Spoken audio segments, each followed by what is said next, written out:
तो बेटा आप लोगों ने प्रीवियस वीडियो में क्या रीड किया कि आरम ये सोचता है कि मुराद जो है वो उस घोड़े को खरीद नहीं सकता, और खरीद नहीं सकता it means he has stolen it, which is another thing which can not be believe. जो दूसरी बात है जिस पर विश्वास नहीं किया जा सकता। पहली क्या बात है कि वो खरीद नहीं सकता, कि उसने खरीदा, इस बात पर भी विश्वास नहीं किया जा सकता, और इस बात पर भी विश्वास नहीं किया जा सकता कि उसने चोरी की है। वो क्या कहते हैं, no member of Garoghlanian family could be a thief. Garoghlanian परिवार का कोई भी सदस्य एक चोर नहीं हो सकता। I stared first at my cousin and then at the horse. Stared होता मतलब एक टक देखना, एक लगातार किसी चीज की ओर देखना। तो पहले मैंने अपने कजन की तरफ देखा और फिर घोड़े की तरफ।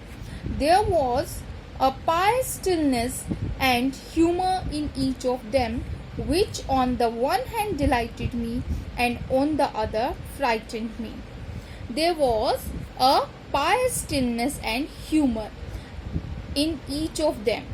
उन दोनों में ही मुझे क्या दिखा, एक प्रकार की पायस यानी पवित्र, और स्टिलनेस मतलब स्थिरता, एक पवित्र सी स्थिरता, और ह्यूमर मतलब कि एक हास्यमयता यानी जिसको देख करके हंसी आ जाए।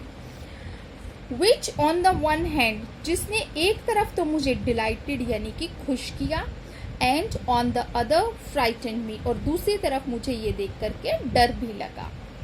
मुराद, I said where did you steal this horse. मैंने कहा मुराद तुमने यह घोड़ा कहाँ से चुराया।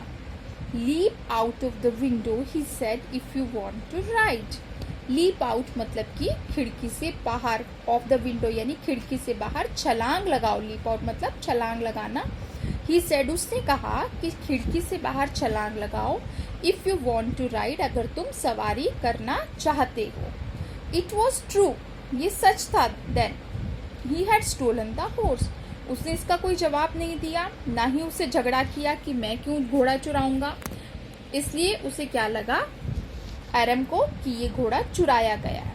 ही हैड स्टोलन द हॉर्स, इसका मतलब उसने घोड़ा चुराया था। There was no question about it, इसके बारे में तो कोई सवाल ही नहीं उठता था। अब he had come to invite me to ride और नॉट एज आई चोज। वो कहते वो मुझे इनवाइट यानी कि बुलाने आया था कि मैं उस पर सवारी करूं या नहीं।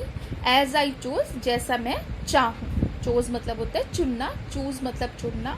तो जैसा मैं चुनूं, मेरी मर्जी है, मैं उसकी सवारी करना चाहूं या नहीं। Well it seemed to me stealing a horse for a ride was not the same thing as stealing something else such as money. अब उन्होंने भी स्टीलिंग का एक एक्सक्यूज ढूंढ लिया, एरम ने भी, कि स्टीलिंग कहता कि when it seemed to me, मुझे ऐसा प्रतीत हुआ कि किसी घोड़े को चुराना केवल उसकी सवारी करने के लिए was not the same thing as stealing something else, किसी और चीज को चुराने जैसा नहीं है। सच एज मनी, जैसे कि पैसा, मतलब कि लोग धन चुराते हैं, पैसे चुराते हैं, वो चोरी है। पर हमने सिर्फ घोड़ा राइड करने के लिए, सवारी करने के लिए लिया है, तो शायद ये चोरी नहीं है। देखिए बेटा, कोई भी चोर है चोरी करने का एक्सक्यूज ढूंढ लेता है कि मैं अपने लिए थोड़ी चोरी कर रहा हूँ, मेरे तो घर में ज़रूरत है, हमारे घर में पैसा नहीं है, हम खाने के लिए हमारे पास पैसे नहीं है, इसलिए मैं चोरी कर रहा हूँ, अपने ऐशो आराम के लिए चोरी थोड़ी कर रहा हूँ, ये चोरी नहीं है। ऐसे ही इन्होंने भी एक एक्सक्यूज, एक बहाना ढूंढ लिया कि चोरी जो है घोड़े की चोरी सवारी के लिए की है, इसलिए ये चोरी नहीं है। चोरी तो बेटा चोरी ही है जब आपने किसी की परमिशन के बिना किसी की कोई चीज़ ली और उसे बाद में भी नहीं बताया, दैट इज अ थेफ्ट, वो एक चोरी ही है। For all I knew may be it wasn't stealing at all, वो कहते जहाँ तक मैं जानता था शायद ये चोरी नहीं थी। If you were crazy about, अगर आप किसी चीज़ के लिए बहुत ज़्यादा क्रेजी हो, मतलब दीवाने हो, उसके लिए पागल हो। Horses the way my cousin Mourad and I were, मतलब आप जब किसी चीज़ के लिए, जैसे कि घोड़ों के लिए इतने दीवाने हो जैसे कि मेरा कज़न मुराद और मैं थे। इट वॉजंट स्टीलिंग, ये चोरी नहीं थी। It wouldn't become stealing until we offered to sell the horse, ये तब तक चोरी नहीं थी जब तक हम इस घोड़े को आगे बेचते नहीं, which of course I knew we would never do, और जो कि हम जानते हैं हम ऐसा कभी भी नहीं करेंगे। तो बेटा यहाँ पर उसने क्या सोचा कि अगर हम इस चोरी से कोई पैसा कमाते हैं तो ये चोरी है, हमने सिर्फ उसको थोड़े दिन यूज़ करने के लिए लिया है, तो ये चोरी नहीं है। ये बेटा उनके लिए चोरी नहीं है, पर रियल मीनिंग में ये एक तरह से चोरी ही है।